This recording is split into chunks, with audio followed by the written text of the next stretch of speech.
CNE news में आप सभी का स्वागत है और अब लेते हैं खबर विशेष की ये खबर। चंडीगढ़ नगर निगम में ठेके पर कार्यरत 664 ट्यूबवेल कर्मचारियों को बाहर का रास्ता दिखाने के अमानवीय और अन्यायपूर्ण कदम के खिलाफ यूटी चंडीगढ़ एसएस फेडरेशन ने आंदोलन का ऐलान कर दिया है।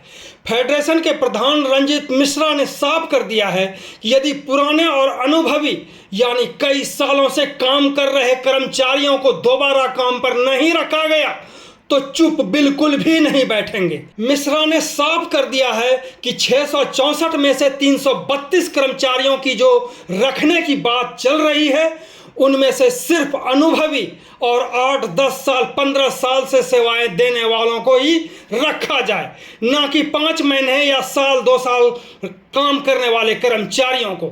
उन्होंने यह भी साफ किया वैसे तो एक भी कर्मचारी को एमसी से ना निकाला जाए क्योंकि यह फैसला गरीब की रोटी छीनने जैसा है। अब सुनते हैं यूटी चंडीगढ़ एसएस फेडरेशन के प्रधान रंजीत मिश्रा को। हम बात कर रहे हैं यूटी चंडीगढ़ एसएस फेडरेशन के प्रधान रंजीत मिश्रा से और हम जानेंगे कि नगर निगम से करीब 664 कर्मचारियों को निकालने की पूरी तैयारी की जा चुकी है, जबकि हमारे गवर्नर साहब इन्हीं लोगों के मेहनत से शहर को दूसरे स्थान पर स्वच्छता सर्वेक्षण में आने पर इनाम लेने के लिए दिल्ली जाते हैं। ये निकाल दिए जाएंगे 664। कर क्या रहे हैं क्योंकि यूनियन वाले सारे चुप हैं। बिल्कुल सर, मैं आपके माध्यम से आपके चैनल का मैं धन्यवाद करूंगा जो शहरवासियों का, कर्मचारियों का, सबके मुद्दे को आप जन जन तक पहुंचाते हैं। मैं दिल की गहराइयों से फेडरेशन की तरफ से आपका धन्यवाद करूंगा। आपने जो सवाल किया सर, बिल्कुल ये निकाल दिए नहीं जाएंगे सर, निकाल दिए गए हैं। आपको मैं बता दूं कि ये बड़ी विडंबना है कि 664 कर्मचारी रखे क्यों गए, उनको रखने वाले को क्यों नहीं सजा दी जा रही है। और आज उन कर्मचारियों को जो कोरोना काल से लेकर आज तक मेहनत और ईमानदारी से काम करते हुए अपनी जीविका चला रहे हैं, उन कर्मचारियों के घर का चूल्हा बुझा दिया जाता है और कोई भी अधिकारी या कोई बोल के राजी नहीं है। ये बड़ा सवाल है सर। एक और मैं आपको तथ्य बताऊंगा कि जो आज मैंने देखा कि पेपरों में, न्यूज में कि हर जगह ये आया कि 664 ट्यूबवेल ऑपरेटर निकाले जाएंगे। तो मैं आपको बता दूं, ये बड़ी हैरान कर देने वाली बात है। आप भी सुनेंगे और शहरवासी भी सुनेंगे, अफसर भी सुनेंगे कि ट्यूबवेल ऑपरेटर तो है नहीं। हो सकता है कि कहीं कागजों में हो, सैलरी उनके ट्यूबवेल ऑपरेटर की निकल रही हो, लेकिन उनको पेमेंट हेल्पर की, एमटीएस की मिल रही है। ट्यूबवेल ऑपरेटर के नाम पे जो वहां रखे गए हैं वो एमटीएस हैं, उनको कोई ट्यूबवेल ऑपरेटर की सैलरी नहीं मिलती और उनको छुट्टी तक कोई नहीं दी जाती। और आज सुनने में आया है, मैं देखा कि लिस्ट निकल रहे हैं कि 664 को निकालकर उसमें से आधे बंदे, जो 332 बंदे बचते हैं, उनको रखा जाएगा। तो आपको मैं ये भी बता दूं आपके माध्यम से, हमारे शहर के अधिकारी भी सुने, नेतागण भी सुने कि कोई भी कर्मचारी सीनियरिटी के हिसाब से नहीं रखा जा रहा है। मनमानी चल रही है जेई, एसडीओ और कुछ काउंसलरों की। अब ये किसके सह पे चल रहा है, ये तो मैं बिल्कुल तथ्य पे जाऊंगा, आरटीआई भी डालूंगा, चीफ साहब से भी मिलूंगा, मेयर मैडम से भी मिलूंगा और कमिश्नर साहब से भी मिलूंगा। और अगर इसके बाद भी बात ना बनी तो जरूरत पड़ने पे गवर्नर साहब से भी मिलूंगा, लेकिन इसके तथ्य तक जाऊंगा। ये बड़ा सवाल है सर कि कर्मचारी ये ट्यूबवेल पे काम कर रहे हैं, बुल बूस्टर पे, जो शहरवासियों को पानी का सप्लाई होता है।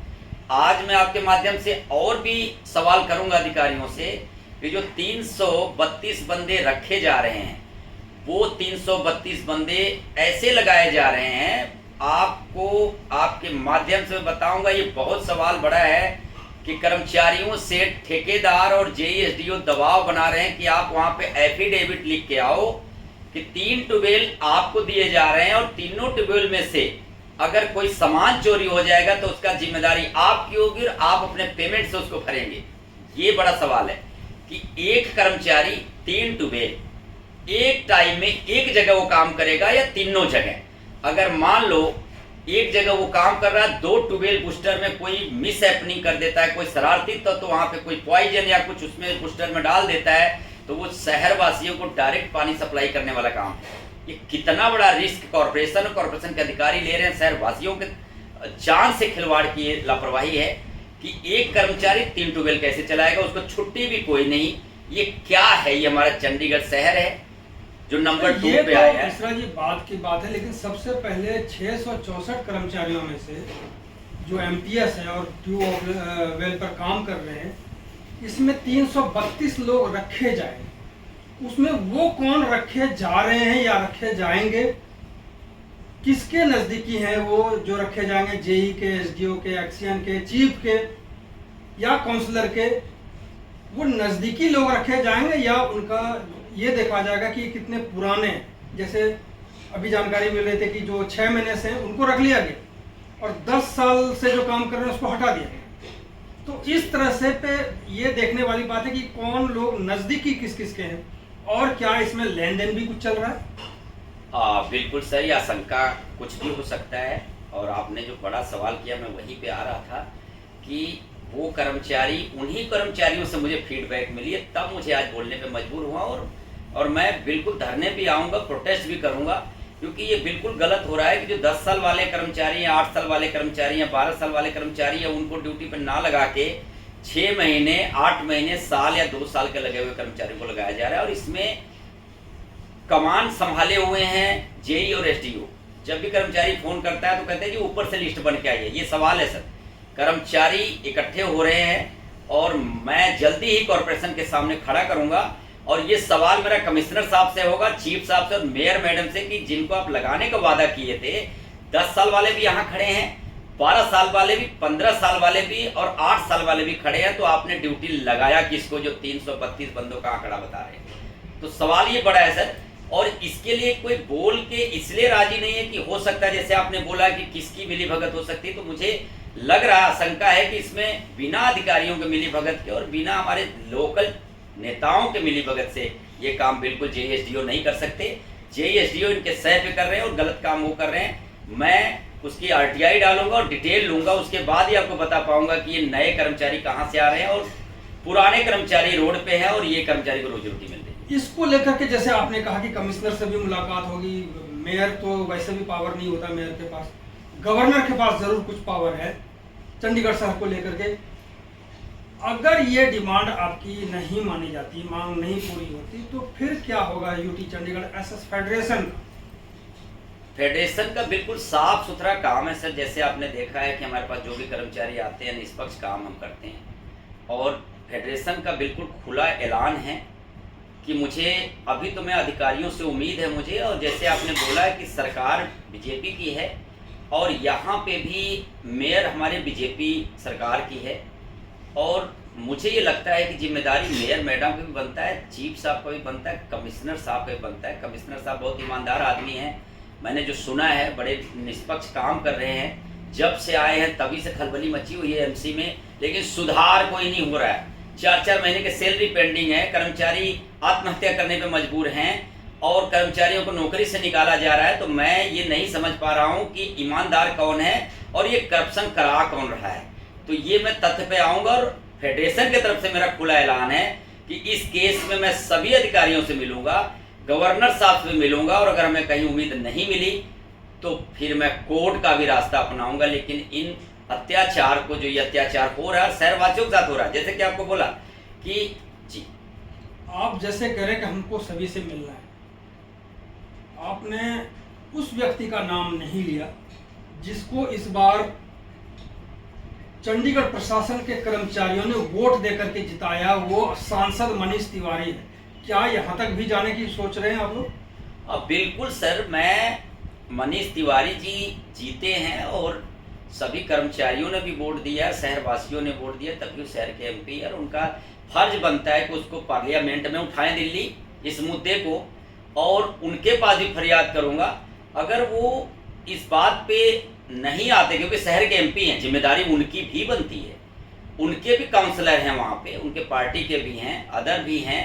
ये जो मीटिंग होती है कॉरपोरेशन में, हाउस की मीटिंग में ये मुद्दा क्यों नहीं उठाया जा रहा है, और ये बार बार कर्मचारियों के साथ शोषण, पहले फायर वायर निकाल ले गए, उसके बाद स्मार्ट सिटी बंद कर दी गई, जबकि स्मार्ट सिटी का प्रोजेक्ट आज भी चल रहा है, बिल्डिंग आज भी ओपन है, लेकिन कर्मचारी बाहर हैं, उनको नौकरी से निकाल दिया गया। तो ये बार बार ऐसा हो रहा है और एमपी साहब चुप हैं। तो तो कहीं ना कहीं सवालिया निशान उनके ऊपर भी है और मैं उनके पास भी फरियाद करूंगा कि आप इसमें हस्तक्षेप करें, अधिकारियों से इसको सुधारने का और इन कर्मचारियों को दोबारा से लगाने का मैं उनसे भी आग्रह करूंगा। आपका जो मुख्य डिमांड है वो ये है कि जितने भी अनुभवी लोग हैं जिनको निकाले गए, जो ट्यूबवेल ऑपरेटर का काम कर चुके हैं 10 साल, 12 साल, 8 साल या इससे अधिक, उनको पहले रखा जाए, ये आपकी डिमांड है? नहीं, बिल्कुल नहीं सर। मेरा डिमांड ये है कि जो भी कर्मचारी, चाहे वो फायर के हों, चाहे वो स्मार्ट सिटी के हैं, चाहे वो ट्यूबवेल ऑपरेटर हो, कॉर्पोरेशन में जितने भी कर्मचारी को निकाला जा रहा है, मेरा डिमांड ये है कि सभी को ये रखें। इनको रखा क्यों गया? कभी आपने ये देखा है सर कि पक्के कर्मचारी जो रेगुलर कर्मचारी हैं इतनी मोटी मोटी सैलरी ले रहे हैं, कभी उनका बजट कम हुआ है, उनके वजह से क्राइसिस पड़े हों, कभी आपने सुना है कि उनकी पेमेंट 1-2 महीने से रुका हो? लेकिन वो कर्मचारी बिल्कुल रीढ़ की हड्डी बने हुए हैं प्रशासन का, चाहे वो एमसी हो चाहे एडमिन हो। जब 664 निकाले गए हैं और उसमें 332 ही रखना है, फिर कैसे लोग रखे जाएंगे? 664 तो रखे नहीं जाएंगे, 332 रखे जाएंगे, तो इसमें किस तरह के लोग होंगे ये कौन तय करेगा? एक्सपीरियंस तय करेगा या जो मिली भगत है, जो अपने खास पराये पर ध्यान रखा जाएगा? और सर ये सुप्रीम कोर्ट के भी, हाई कोर्ट के भी, डिस्ट्रिक्ट कोर्ट के भी जजमेंट हैं, फर्स्ट एंड लास्ट वो, तो उसको ये नहीं अपना रहे हैं। यही तो सवालिया निशान है कि क्या हमारे कमिश्नर साहब एमसी के, उनको क्या मालूम नहीं है, चीफ साहब को नहीं पता, या मेयर मैडम को नहीं पता है कि ये जो कर्मचारी रखे जा रहे हैं वो 2-2 साल वाले रखे जा रहे हैं, 10 साल वाले बैठे हैं। तो एक्सपीरियंस के हिसाब से भी उनको रखना चाहिए, सीनियोरिटी के हिसाब से रखना चाहिए, 332 रखना है। यही अनियमितताएं हो रही है जिसके कारण मुझे बोलना पड़ा, और ये बिल्कुल होने नहीं दूंगा मैं। जो सीनियोरिटी के हिसाब से रखेंगे, फर्स्ट एंड लास्ट गो वाला सिस्टम जो कोर्ट का है, जो संविधान का है, उसके तहत तो कर्मचारी रखे जाएं। जितने पुराने कर्मचारी हैं उनको दोबारा नौकरी पर रखें, और जो नए कर्मचारी हैं जो 1 साल 2 साल 6 महीने पुराने लगे हैं, जो लोगों के चहीते जो लगाए जा रहे हैं, उनको वो बाहर करें और पुराने कर्मचारी को रखें। अन्यथा मैं सभी का दरवाजा खटखटाऊंगा, अगर न्याय नहीं मिला तो मैं कोर्ट का दरवाजा खटखटाऊंगा। यानी चहेतों को बाहर करें? बिल्कुल बिल्कुल, चहेतों को, ये चहेतों का निशानी है कि लिस्ट नहीं देखा जा रहा है, सीनियोरिटी नहीं देखी जा रही है, पुराने कर्मचारी बाहर हैं, नवे कर्मचारी को रखा जा रहा है। तो मैं तो यही कहूंगा कि या तो वो किसी काउंसलरों के चहीते हैं, या मेयर मैडम के चहीते होंगे, या किसी अफसरों के चहीते हैं। तो ये तो साफ साबित होता है कि बिना चहीतों का ऐसे कैसे हो सकता है कि 10 साल वाला बाहर है, 2 साल वाला अंदर है। तो ये तो बिल्कुल अनियमितता है, और ये साफ साबित होता है कि कहीं न कहीं गड़बड़ियां चल रही हैं, या तो पैसे का खेल चल रहा होगा। जैसे कॉर्पोरेशन में पहले का आप देख ही रहे हैं कि पहले भी बड़े पैसे का खेल वहाँ चलता है। ये पैसे का खेल चल रहा है, या तो ये कहीं ना कहीं किसी के चहीते हैं तभी इनको रखा जा रहा है, पुराने बंदे हमारे बाहर किए जा रहे हैं। ये बिल्कुल नहीं होना चाहिए, और बिल्कुल पिक एंड चूज ना किया जाए, और निष्पक्ष काम हो। और मैं आपके माध्यम से मैं चाहूँगा गवर्नर साहब भी हमारी आवाज़ सुने और उन कर्मचारियों का दुख दर्द को समझें कि वो कर्मचारी बहुत अपनी जान जोखिम में डाल के कोरोना काल से लेकर आज तक मेहनत करते आए हैं और अपने बच्चों का पालन पोषण करते आए हैं। आज इतने कर्मचारी पुराने 10 साल 15 साल काम करके वो कहाँ जाएं, या उनको कौन नौकरी पर रखेगा, या उनके घर का जो भविष्य खतरे में है उसको कौन देखेगा? ये आग्रह विनम्र निवेदन है सभी अधिकारियों से कि इसको जरूर चेक करें, अपने जेईएसडीओ को बुलाएं जो मनमानी कर रहे हैं, बिना लिस्ट का रखे जा रहे हैं। तो जो 332 बंदे 664 में 332 बंदे जो सीनियर हैं उनको नौकरी दी जाए पहले, उनका राइट है और उनको ही देना चाहिए, उनको ही देना चाहिए। तो गवर्नर साहब को भी जानना चाहिए। बहुत बहुत धन्यवाद आपका। बहुत बहुत धन्यवाद सीएनडी न्यूज का, और आपका सर दिल के गहराइयों से सीएनडी न्यूज का धन्यवाद। मैं चाहूंगा कि आप ऐसे ही गरीबों की आवाज उठाते रहें ताकि गरीब के घर का चूल्हा बुझने में कुछ परसेंटेज कम हो सके। बहुत बहुत धन्यवाद सीएनडी न्यूज। सीएनई न्यूज के साथ बने रहने के लिए आप सभी का बहुत बहुत धन्यवाद।